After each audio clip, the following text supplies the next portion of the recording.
He found her letter in the trash and read it before he knew her name. Now the man who wrote "Look Up" is standing downstairs with a visitor badge I signed by hope her she'll let own me boss. apply. And Gemma just realized the black CEO beside her might be the only thing between her and the door. If you've ever loved someone the world didn't understand, like, subscribe, and stay, you're gonna feel this one. Comment "Love wins" if you're staying, because this couple is about to be tested. Malik Kingsley doesn't touch trash. Not because he thinks he's above it. He grew up in a place where you rinsed foil and folded paper bags because tomorrow always came hungry, but because trash has a way of turning into a headline when you're a black CEO with your name on a building. Kingsley Capital's tower is quiet at midnight. The kind of quiet that makes your footsteps sound like a decision. He leaves his office with his tie loosened and his suit jacket slung over one shoulder, phone face down in his palm. The board is gone. The assistants are gone. Even the city outside the glass feels muted, like Chicago is holding its breath. Malik chooses the service elevator on nights like this, not the private one with the brushed steel and the soft music. The service elevator smells faintly of lemon cleaner and cardboard, and that smell reminds him of his mother's hands, how she used to scrub at the world like it could be made kinder if you just worked hard enough. The basement hallway is lit by a single fluorescent strip that flickers like it's tired of pretending.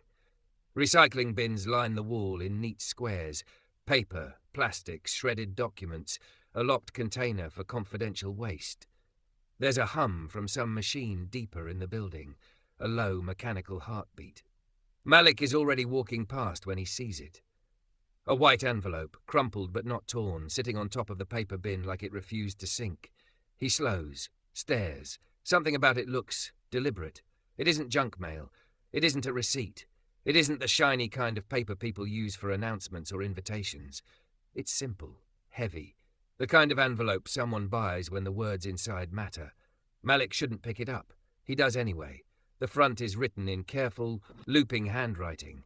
Rounded, feminine, a little shaky at the edges like the writer's hand had trembled and then steadied itself through sheer will. To, future husband. Malik's chest tightens in a way that annoys him. He laughs once under his breath, not because it's funny, but because it's not supposed to be real. Letters like that belong in movies, not in the basement of a corporate tower. Not on a night when his inbox still holds 3 investor threats and 1 anonymous email that begins with the words, "You people always." He flips the envelope over. No return address, no name. Just a small wax seal pressed down with something that looks like a flower. The building hums around him. Malik's fingers hover at the seal. The sane part of him says, put it back, walk away, go home. But another part, the part that stayed 12-year-old too long, yes, the part that still wonders what it feels like to be chosen without conditions, wins. He breaks the seal. Inside is a folded sheet of paper, thick and soft, edges creased like it has been refolded a dozen times, as if whoever wrote it kept opening it, rereading it, trying to decide if hope was allowed. Malik unfolds it carefully like it might bruise. Dear future husband, I don't know your name yet. I don't know your laugh. I don't know what your hands look like when you're tired. But I know what I need to feel safe again. I need someone who doesn't treat my body like it's a prize he earned by surviving me. Someone who doesn't make jokes about my softness like I'm supposed to apologize for taking up space. Someone who looks at me, at all of me, and doesn't ask me to shrink. If you're reading this in some future where life finally feels like it fits, please know this. I tried. I tried the version of love where I was always auditioning.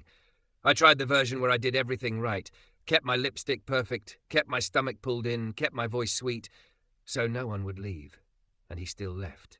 Or worse, he stayed and made me feel like leaving would be my fault. So I'm learning a new kind of love, one where I don't beg. One where I don't twist myself into a woman I can't recognize, just so someone won't get bored. If you are kind, please be kind when I'm not at my best. Please be kind when my mascara runs and I pretend it doesn't. Please be kind when I flinch at raised voices even if they aren't aimed at me. I want a love that feels like Sunday morning. Quiet, warm, honest. I want you to be the kind of man who keeps his promises even when nobody is watching. And if you ever find me on a bad day when I'm convinced I'm too much, too thick, too loud, too needy, please hold my face gently and remind me that too much is not a crime. Remind me I'm allowed to be wanted without being used. I don't need a hero. I need a partner. Someone who asks what do you need and means it. Someone who listens when I answer. Someone who doesn't love me like he's renting me. I am tired of temporary. If you exist, please be patient. I'm still learning how to believe you'll stay. Love, G. Malik reads it twice, then a third time slower. Like if he goes too fast, he'll miss the part where it becomes less true. His throat burns. He has sat across tables from billionaires and senators with ice in his veins. He has watched men with perfect teeth smile while trying to cut him open in public. He has survived meetings where every compliment was a trap. None of that hits him like this paper does. Because this is a woman bleeding quietly onto a page, then throwing it away like even her hope is garbage. Malik swallows hard. His thumb presses into the corner of the letter, grounding himself the way he does before tough calls. But the paper is warm from his touch now, alive. He folds it back the exact way it was folded, as if preserving the shape preserves the writer. And then, without thinking, he slides it into the inside pocket of his suit jacket, the one near his heart. He stands there for a long moment, staring at the paper bin like it might explain itself. Someone wrote this in his building. Someone left this behind like a last prayer. Malik turns toward the elevators, but he can't move the way he did a minute ago. His whole posture feels recalibrated, like the letter reached inside him and shifted something. In his penthouse, he should sleep. He doesn't. He sits at his kitchen island, city lights reflecting off marble, and rereads the letter under a warm pendant lamp until the words start to blur. He imagines G as a ghost, faceless, a voice in the walls. He tells himself he will put it back tomorrow. He'll leave it exactly where he found it. It isn't his. It never was. But at 3:17 a.m. he hears his own thought, clear as a bell. I hope she'll let me apply. The next morning he goes to work like a man pretending he isn't carrying a secret. He tries to bury himself in numbers, in schedules, in the ruthless comfort of control. But all day, the letter is there, heavy against his chest through the fabric of his suit, like a heartbeat that isn't his. At lunch he finds himself drifting to the service corridor again, like his body knows where to go, even if his mind doesn't. The recycling bins are emptier now. A janitor pushes a cart down the hall, humming softly. Malik watches from a distance, then forces himself to breathe in slow, 4 counts in, 6 out, until he feels steady enough to act like a normal human being. He steps into the main lobby instead, because stalking basements is not a plan. The lobby is all glass and brightness. People move with coffee cups and badges, voices bouncing off stone. A security desk sits near the revolving doors. A woman is arguing gently with the receptionist, more exhausted than angry. She's white, early 30s maybe, thick and curvy in a fitted cream sweater dress that hugs her soft hourglass like it was designed for her. Her hair is honey blonde, swept into a messy clip with loose strands falling around her cheeks. Her lipstick is a muted rose, slightly smudged like she applied it in a car mirror and then decided it didn't matter. She shifts her weight, hugging a cardboard box to her chest. The box is labelled in black marker. Malik's eyes catch on the handwriting.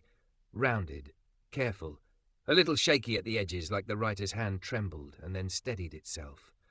On the side of the box it reads, Gemma Sinclair. Malik stops walking so fast he nearly collides with a man in a suit behind him. The woman, Gemma, turns slightly and for a split second her gaze flickers to Malik's chest, to the slight outline of paper inside his jacket, like she can feel it there. Her eyes widen, her breath catches, and Malik realizes, with a cold, sinking clarity, that she knows exactly what he found. Gemma's eyes don't just widen, they sharpen, like she's spotting a threat across a crowded room, like her body already decided to run before her mind caught up. The lobby keeps moving around them. Phones glow, coffee lids click. A security guard stamps a visitor pass with bored precision. But Gemma Sinclair is frozen, clutching the cardboard box to her chest like it's armor, and Malik Kingsley feels the paper inside his suit jacket suddenly weigh 100 pounds. She takes a small step back. The receptionist says something polite and pointless. Ma'am, without a badge I can't. But Gemma isn't even listening anymore. Her gaze is locked on Malik's chest, on the exact place the letter rests. Malik should keep walking. He should pretend he's just another man in a suit passing through. Instead, he stops. He turns toward the desk and says calmly, "What seems to be the issue?" The receptionist straightens, recognition snapping her spine into corporate posture. "Mr. Kingsley, good morning. She says she needs to go up to retrieve personal items, but she's not on today's list and her access has been deactivated." Gemma flinches at the word deactivated like it's a slap. Malik watches it happen, the way she holds her breath like she's preparing to be blamed. He's seen that breath on people in courtrooms, in boardrooms, in hospital hallways. It's the breath of someone who learned early that the world loves to call pain drama. "What floor?" Malik asks. Gemma finally speaks, voice tight. It doesn't matter. Her cheeks are pink, not from makeup, from humiliation, from being watched. She shifts the box higher in her arms, and Malik's eyes catch the label again. Gemma Sinclair in that same careful handwriting. Neat, controlled, like the writer practiced being okay. The box is heavy, not just with objects, with endings. Malik nods once, decision made. It matters. Gemma's mouth presses into a line. "I'm not here to cause trouble. That's not what I asked." His tone stays even, but something inside him is already burning. Not at her, at the idea of a woman walking into his building with a box of her life and being treated like she's trespassing. She hesitates. Her eyes flick toward the security desk like she expects a hand on her arm. 26, she says quietly. I was in marketing. Contract. They said I could come get the rest of my things." The receptionist coughs. "She's not on the schedule, sir." Malik turns to the security guard. "Please escort Miss Sinclair to 26. Make sure she has time and privacy." Gemma's head snaps up. "I don't need. It's not a punishment," Malik says gently. "It's protection." That word lands on her like a foreign language. Protection. Not suspicion. Not inconvenience. Not "what did you do?" For a second, her expression falters. Like she almost believes him. Almost. Then her gaze flicks again to his chest and the shame returns full force. Malik feels it like heat in his throat. He can't ignore it anymore. He can't pretend he doesn't know. "Miss Sinclair," he says, lowering his voice so the desk can't hear, "can we talk for a minute? Somewhere private. Just a minute." Her laugh is short, sharp, wrong. Private? He hears what she means. Men say private, they mean cornered. Men say private when they mean I get to control the story. Malik keeps his hands visible, open. "Only if you want to. If you don't, I won't push." Gemma looks at him like she's trying to decide if this is kindness or strategy. The security guard clears his throat. "Ma'am." Gemma swallows, then nods once, stiff. "Fine. A minute." Malik gestures toward a small glass meeting room off the lobby, one of those rooms built for quick calls and short negotiations. The door is transparent. Nothing hidden. No shadows to trap a person in. He walks beside her, not behind. He keeps enough space that her arm doesn't brush his. Inside, the city hum turns muffled. Malik closes the door but doesn't lock it. He doesn't even stand too close to it. Gemma sets the box down with a soft thud and immediately crosses her arms over her chest like she's covering more than skin. Her eyes shine, but she refuses to blink in case a tear slips free. "Just say it," she whispers. "Whatever you're about to say, just say it." Malik's fingers hover at the inside pocket of his jacket. He hesitates. Then he pulls the letter out slowly, like it might cut her. Gemma's face goes pale. "That was in the trash," she says, voice strangled. "That was..." Her throat works. "That was not for anyone. That wasn't..." "I know," Malik says quickly. "I know, and I'm sorry." The apology is immediate, no excuses. No but. No justification. Just sorry. Gemma blinks hard once, twice, the tears refusing to behave. "You read it?" Malik nods. "I did." The silence that follows is brutal. Gemma presses her thumb into her palm, hard. A grounding trick. A pain she controls. "You're the CEO," she says, bitter and shaken at the same time. "Of course you read it." "That's not why I read it," Malik answers. Her laugh breaks again, smaller this time. "Why then?" "Because it sounded like someone was drowning quietly," Malik thinks. "Because it sounded like the kind of prayer you write when you're scared you'll never be loved correctly. Because it reminded him of the nights he stared at his ceiling and wondered if success was just a louder form of loneliness. But he can't dump his feelings on her like she owes him tenderness just because he was moved. So he chooses truth, carefully. "I read it because I saw it, and He exhales, slow. I didn't think, and I should have. Gemma's eyes are glassy, furious. Do you know how stupid I feel right now? You're not stupid, Malik says softly. Her jaw trembles. I threw it away because I was embarrassed, because I wrote it after a night where I realized I'd been begging a man to be gentle with me like gentleness was a favor. And then I came to work the next day and I looked at myself in the bathroom mirror and I thought, who writes letters like that? Who talks to a future husband like he's real?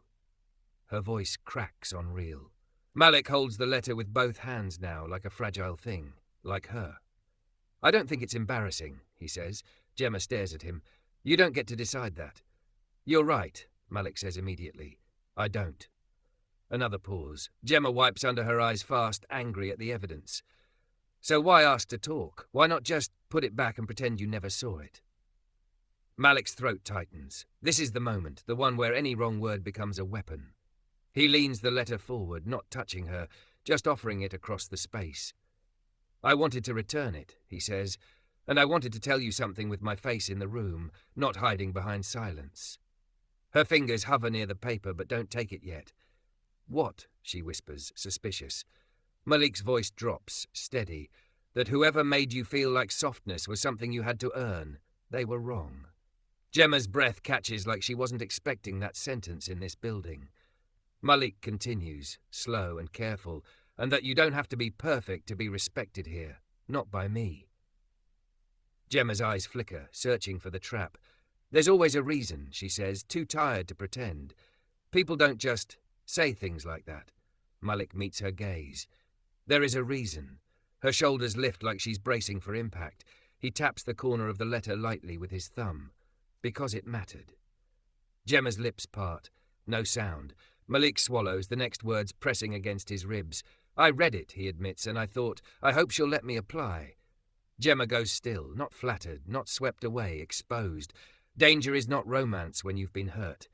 She finally takes the letter from him, but her grip is tight, like she might tear it just to prove she can. Apply for what? She asks, voice trembling with anger and fear. Malik doesn't move closer. He doesn't smile like this is a game. He answers like a man who understands boundaries are sacred. Apply, he says quietly, to be someone who treats you the way you ask to be treated. Nothing more. Not without your permission. Not ever. Gemma stares at him for a long moment, breathing shallow, letter shaking in her hands. Then she whispers, almost to herself, I don't even know you. Malik nods once. Then I'll start there. Outside the glass room, the lobby keeps flowing like nothing has changed. Inside, Gemma Sinclair looks down at her letter, her private hope rescued from the trash. And for the first time in a long time, her eyes don't look like they're preparing to be blamed. They look like they're trying, against all instinct, to believe. Gemma doesn't move for a beat after he says it. Her fingers tighten on the letter until the paper bows. She looks like she's deciding whether to laugh, cry, or bolt straight through the glass and never come back. Malik keeps his hands open at his sides, palms visible. He doesn't take a step closer. He doesn't soften his face into something that could be misread as charm. He just stands there, steady, quiet, like he understands that safety isn't a vibe. It's a series of choices. Finally, Gemma exhales through her nose a thin, shaky sound. You talk like you rehearse being decent. I rehearsed not becoming my worst day, Malik says, and he hears how that sounds, too honest, too personal. So he adds quickly, you don't owe me anything. Not an answer, not a smile, not trust. Gemma blinks again fast. I need to get my things. Yes, Malik says. Do you want to go alone or with an escort? Her mouth twitches. That's a trick question. It's not. He nods toward the transparent door. You choose. I'll respect it. She hesitates, gaze flicking past him to the lobby, to the moving bodies that don't know her life, just got folded into a box. Her shoulders rise with a defensive inhale. Then quieter. An escort. Malik nods once. Okay. He opens the door first and steps out, keeping the angle of his body so she doesn't feel like he's hurting her. He signals the security guard, not with a snap or a point, but a simple gesture, calm and professional. Miss Sinclair to 26, Malik says. Please give her time and privacy. Gemma picks up her box again. The sweater dress she's wearing clings to her soft curves, Not in a way that begs for attention, but in a way that makes it obvious she is used to the world judging her body before it hears her words. She carries the box higher like it might hide her. As they walk, people look up. Some recognize Malik immediately. Their eyes widen, then dart away. The air shifts, the subtle panic of employees realizing the CEO is in the building with a woman holding a cardboard box. Gemma feels it. You can see it in the way she stiffens. Malik keeps his pace unhurried. He doesn't speak until they reach the elevator bank. When the doors slide open, he waits for her to enter first. Inside, it's quiet. The security guard stands by the panel. Gemma stares at the numbers like they might bite. Malik watches her thumb press into her palm, hard, then release. A controlled pain, a reminder she still owns something. The elevator starts up. "Gemma," Malik says softly, and she flinches at her name coming from him like it shouldn't fit in his mouth. "What happened with your access? Did they tell you why it was deactivated?" Her jaw tightens. Budget. Restructuring. She makes air quotes with 2 fingers, the motion sharp. "They said my role was redundant. And your things. They said I could come get them today." Her voice drops. "Then I showed up, and they acted like I was trying to steal the building." The elevator hums around them. Malik's eyes stay on the doors, not on her, like he's trying to give her room inside this metal box. "I'm sorry," he says again. Gemma's laugh comes out brittle.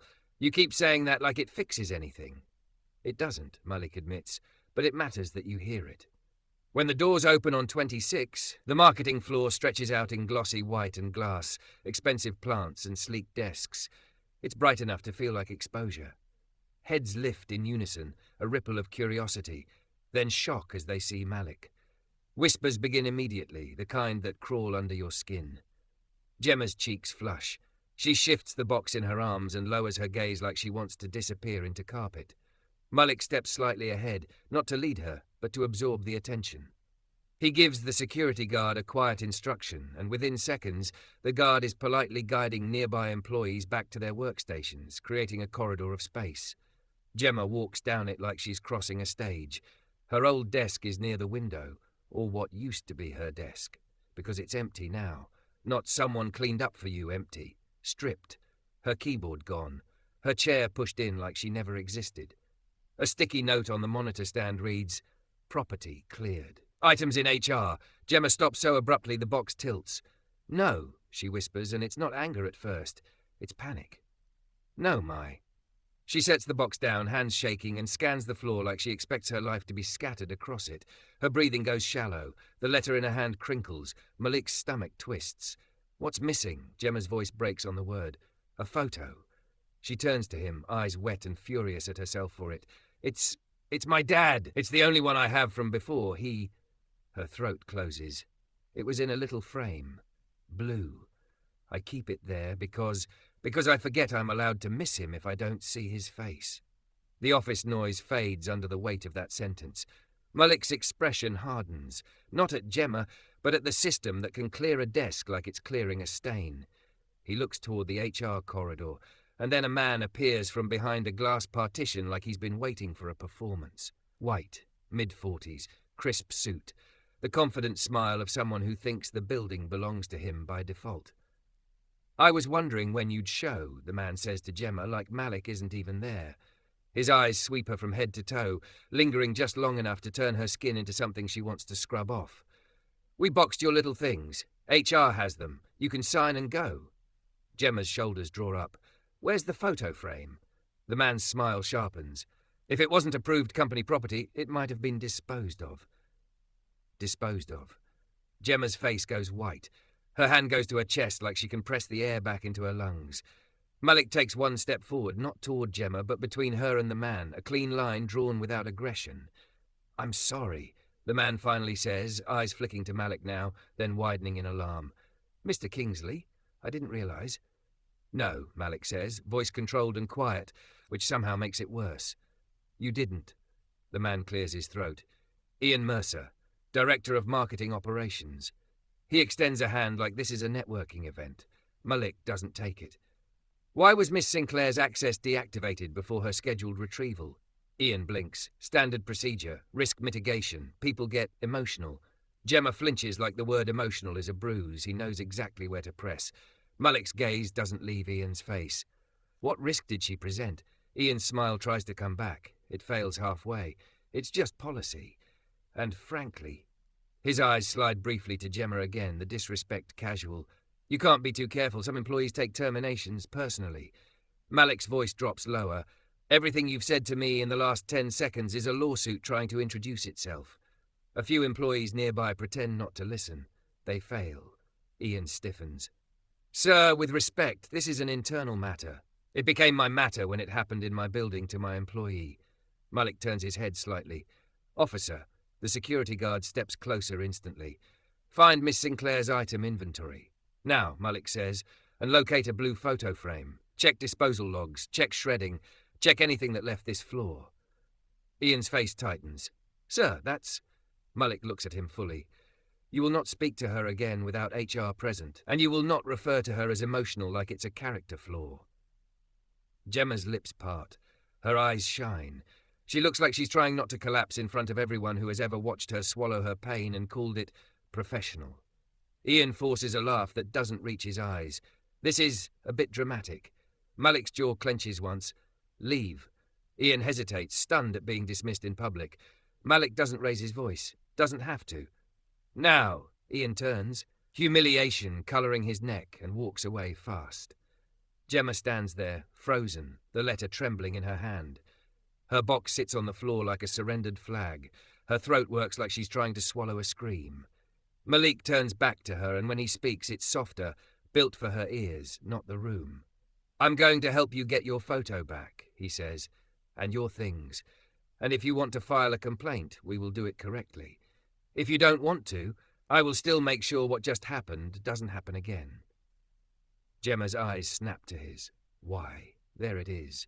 The question people ask when kindness feels unsafe. Malik exhales slowly. Because you shouldn't have to lose pieces of your life on top of losing a job.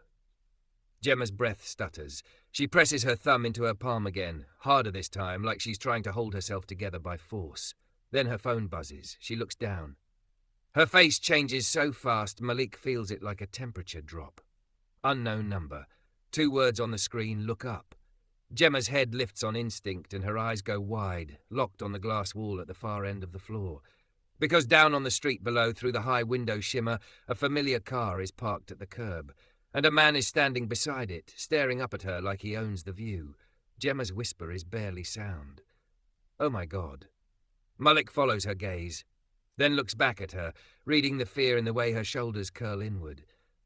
What is it, he asks, already knowing it's not nothing. Gemma swallows. Her voice comes out thin. He found me. Gemma's whole body folds inward like the air just turned heavy. Her fingers clamp around her phone so hard her knuckles bleach. The cardboard box at her feet suddenly looks ridiculous, small, harmless, compared to the man down on the street who's staring up at her like he owns her breath. Malik watches her face change and understands this isn't an ex who can't let go. This is a threat with patience. Gemma, he says quietly, keeping his voice low so the floor doesn't turn into an audience. Look at me. She doesn't. Her eyes are pinned to the window. Gemma, Malik repeats, softer. Your feet. Feel the carpet. Tell me what you need right now. Her lips part, but nothing comes out. Malik shifts slightly, blocking her line of sight to the glass without touching her, just placing himself between her and the view. It's a simple move, but it works. Gemma's gaze jerks him, startled. Her eyes are wet, angry at being wet. He's not supposed to know I'm here, she whispers. Okay, Malik says. Is he the one texting you? Gemma's throat bobs. She nods once. Malik doesn't ask why she didn't report it sooner. He doesn't ask what she did to provoke it. He doesn't make her earn belief. He turns his head slightly toward the security guard. Get building security on the street entrance, quietly, no spectacle, and call my head of security. The guard moves instantly, radio crackling low. Gemma's breath starts to trip, shallow and fast, like she's trying to outrun a memory inside her chest. Malik keeps his hands visible. Can I see the message? Her eyes flash. Why? Because I want to know what we're dealing with, Malik answers. And because if you want police involved, it helps to document everything. Gemma swallows, then looks away like she's ashamed of needing help. She unlocks her phone with trembling fingers and holds it out, not quite close enough to touch him, like she's still protecting herself from the idea of someone taking control of her story. Malik leans in just enough to read. Unknown number. Look up. Below it, older messages stack like bruises. You think you can disappear? I made you. Answer me. Don't make me come up there. Look up. Malik's jaw tightens, but his voice stays steady. How long? Gemma's laugh is thin, broken. Since I left. Left what? Her eyes flick to his chest, to the place where her letter lived for a night, like she's remembering she threw her hope away because of this exact kind of man. Him, she says. Spencer. The name comes out like poison she's tired of swallowing. Malik nods slowly. Spencer who? Gemma squeezes her eyes shut for half a second. Spencer Vale. Malik repeats it calmly, committing it to memory like a warrant. Is Spencer Vale the man outside? Gemma nods again, faster, panic pushing against her ribs. He's not supposed to be allowed near my work. I changed my number. I blocked everything. I moved. He still... Her voice fractures. He still finds me. Malik doesn't let the silence punish her. He makes it useful.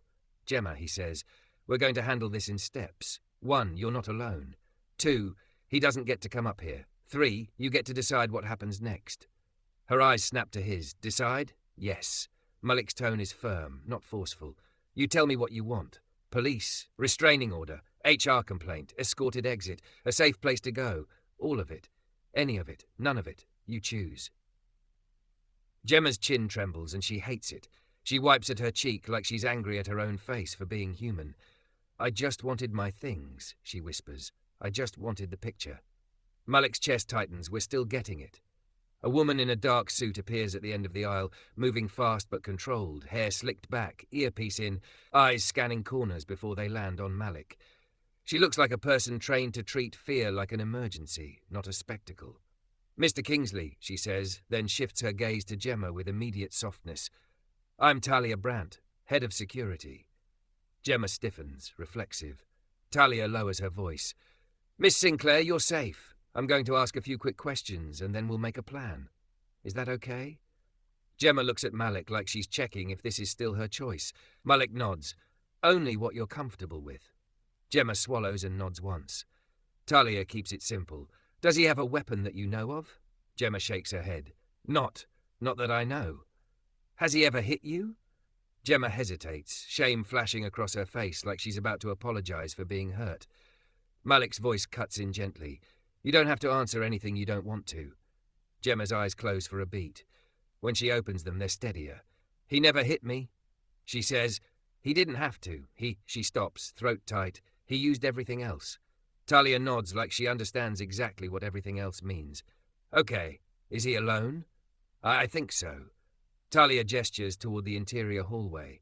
There's a secure conference room behind the executive suite. No windows. I'd like to move you there while we coordinate downstairs.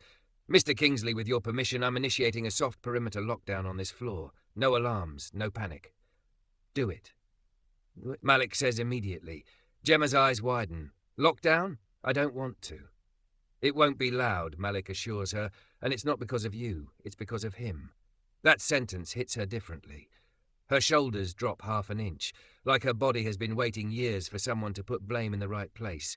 They walk, Gemma between Malik and Talia, not boxed in, not grabbed, just flanked by support. The employees they pass pretend not to stare. A few fail. Gemma keeps her head down. Inside the secure conference room, the lighting is warm, the glass frosted, the door solid. Talia checks the lock, then steps back, giving space. Gemma sets her box down and immediately presses her palms to the table like she needs something steady to hold her up. Malik sits across from her, not beside, no crowding. He keeps a respectful distance, but his voice stays close. Tell me about the photo, he says softly. What does it look like? Gemma's eyes flicker. It's my dad. He's holding me on his shoulders at a carnival. Her mouth wobbles. I'm like 8. He's laughing, like he doesn't know what's coming. Malik nods, absorbing the weight of it. We'll find it. Talia's phone buzzes. She glances at the screen, then at Malik. Street team is in position. Spencer Vale is at the curb, staring up. He hasn't entered the building. Gemma's breath catches anyway. Talia continues, careful. We also pulled visitor logs. Gemma looks up sharply. Why? Because it tells us if he planned this, Talia answers. And, Miss Sinclair, his name is on today's authorized visitor list. The room goes cold. Gemma stares like she didn't hear correctly. What? Malik's voice turns dangerously calm. Whose list? Talia's jaw tightens. Marketing operations submitted it this morning. The same department that cleared her desk. Gemma's face drains of colour. She backs up a step like the floor might tilt. Malik rises slowly, controlled. Ian Mercer. Talia nods. Yes. Gemma's voice comes out thin and terrified. He helped him?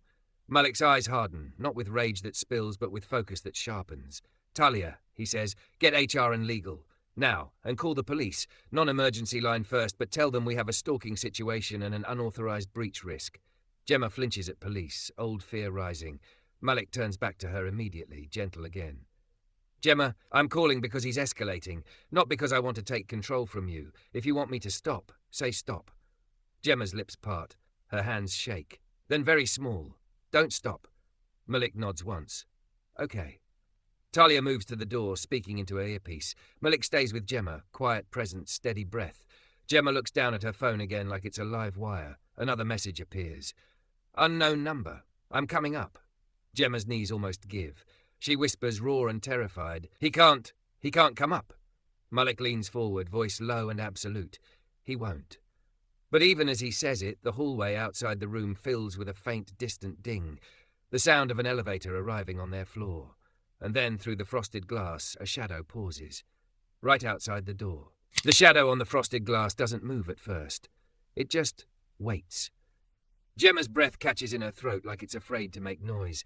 Her fingers curl around the edge of the table until the skin pulls tight, and Malik watches her eyes, how they go wide, not with surprise, but with recognition.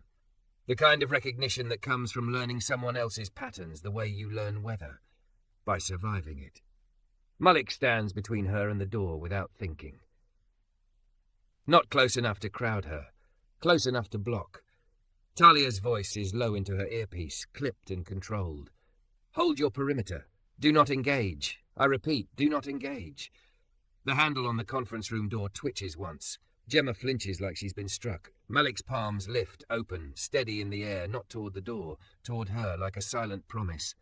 You're not alone, he murmurs. The handle rattles again, harder. A muffled voice leaks through the frosted panel, smooth and confident, the kind of voice that expects the world to obey. Gemma, baby, open up. Gemma's face turns bone white. The word baby lands like a chain. Malik's jaw tightens. He doesn't answer. He doesn't give that voice the satisfaction of a reaction. Talia steps closer to Malik, eyes sharp. Mr. Kingsley, it's him. I know, Malik says quietly. Outside, Spencer tries the handle again, then taps, light, playful, like he's knocking on a friend's door. Don't be dramatic. Spencer calls. I just want to talk. Gemma's thumb presses into her palm until her hand shakes. Malik sees it and speaks directly to that motion, to that coping. Feet, he says softly. Carpet. You're here. You're safe. Gemma swallows, tries, fails, tries again. Her voice comes out thin. How did he? Talia answers without softness for the first time. Because someone let him. Spencer's voice turns sweet bitter. You always did love hiding behind people, Gem.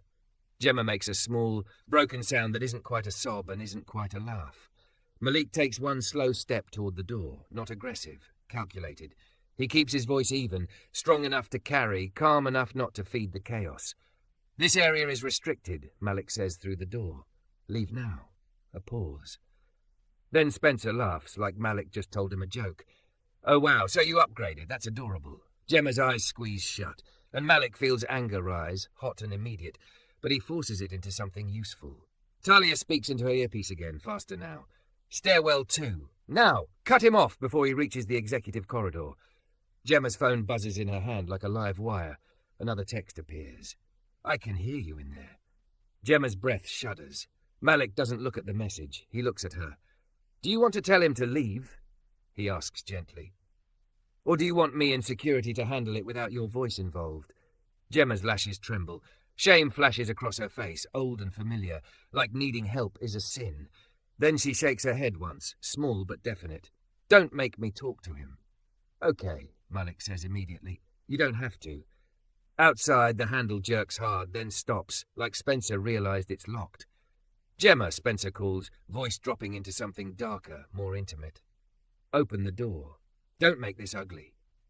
Malik steps closer to the door, his body still between Spencer and Gemma, his tone still calm. "It's already ugly," Malik says, "and you're leaving." Spencer's laugh disappears. The next sound is a heavy thud against the door, shoulder maybe, or palm. Gemma recoils, gasping. Talia moves like a blade. She positions herself near the doorframe, not in front, eyes on the frosted glass. "He's testing it," she whispers. "He's trying to scare her." Malik's voice stays low, controlled. Then we don't flinch. Another thud, then another. The frosted glass shivers in its frame. Gemma's knees wobble. Malik turns slightly so she can see his face, not the door. "Breathe with me," he says. "In, slow." Gemma tries. She can't fill her lungs. Malik doesn't demand she calm down. He makes space for fear without letting it run the room. He breathes slowly, visibly. 4 counts in. Long exhale out. Gemma's chest stutters, then follows, fractionally. From the hallway, a firm voice barks, "Sir!" "Step away from the door." Silence. Then Spencer's voice turns charming again, too fast. "Oh, hey, I'm lost. I'm looking for—" "Hands where I can see them," the voice repeats, closer now. "Now." Talia exhales once, sharp. "That's our street team." A scuffle of footsteps, a grunt, the squeak of shoes on polished floor. Gemma freezes, eyes huge, as if she's afraid the noise will end with Spencer breaking in anyway. Then a new voice, deeper, unmistakably authority, cuts through. "Chicago police, sir, do not resist." Gemma's fingers fly to her mouth.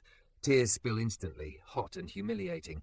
Malik stays where he is, not rushing her, not touching without permission. "He's not coming in," he says softly. "Hear that? He's not coming in."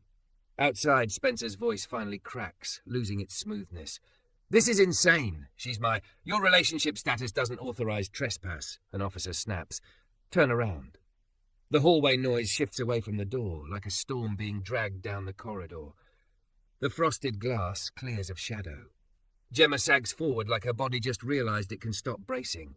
Her knees buckle. Malik moves quickly but carefully. He steps in front of her, lowering his posture so he isn't towering, and holds his hands out without touching. "Can I?" Gemma nods once, a trembling permission. Malik steadies her by her forearms, gentle and firm, guiding her into the chair. He keeps his grip respectful, not possessive, and the moment she's seated, he lets go. Gemma breaks, silent sobs that shake her shoulders, the kind that come from holding fear in your bones for too long. Talia's phone buzzes. She answers, listens, then nods. "He's in custody. They found a printed visitor authorization in his pocket, your company letterhead."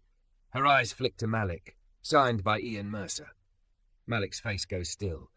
Gemma lifts her head, mascara smearing. "He helped him get in?" Talia's voice is hard. "Yes." Gemma's laugh comes out strangled. "Of course he did. Of course, because why wouldn't the world?" "Hey," Malik says gently, cutting through the spiral. "Look at me." Gemma's eyes meet his, glassy and furious. Malik's voice is quiet but absolute. "This is not your fault." Gemma's lips tremble. "It feels like it is." "I know," Malik says, "but it's not." Talia steps toward the door. "HR and legal are on their way up. Police want a statement from you, Miss Sinclair, when you're ready. Not now if you're not." Gemma's shoulders tense at the word statement. Trauma hates paperwork. Malik watches her face and makes the choice that matters. "We'll do it on her time," he says. Gemma swallows. Her hand drifts to the letter still crumpled in her fist, like it's the only proof she once believed in a better future. She looks down at it, then up at Malik, voice barely there. "If I talk to police, he'll be angrier." Malik nods. "He might. That's real, and we'll plan for that." Gemma blinks, startled. "Plan?" "Yes," Malik says. "Safe address, security escort, documentation, restraining order support, a temporary phone, whatever you want. You won't do it alone." Gemma's breath shakes. "Why are you?" "Because someone weaponized access to hurt you," Malik answers, steady. "And because you deserve to feel safe when you walk through a door." A knock comes, 2 sharp taps. Talia opens it. 2 officers stand with a woman in a blazer behind them.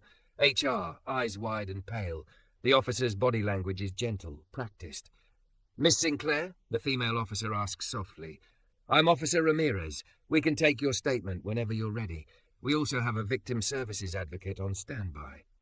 Gemma's eyes flick to Malik again, like she's checking if she's allowed to say no. Malik doesn't answer for her. He just nods once, encouraging her choice. Gemma inhales. It catches. She tries again. Then, very quietly, "I want to do it." Officer Ramirez nods. "Okay, we'll go at your pace." While the officers step aside to give her space, Talia leans toward Malik.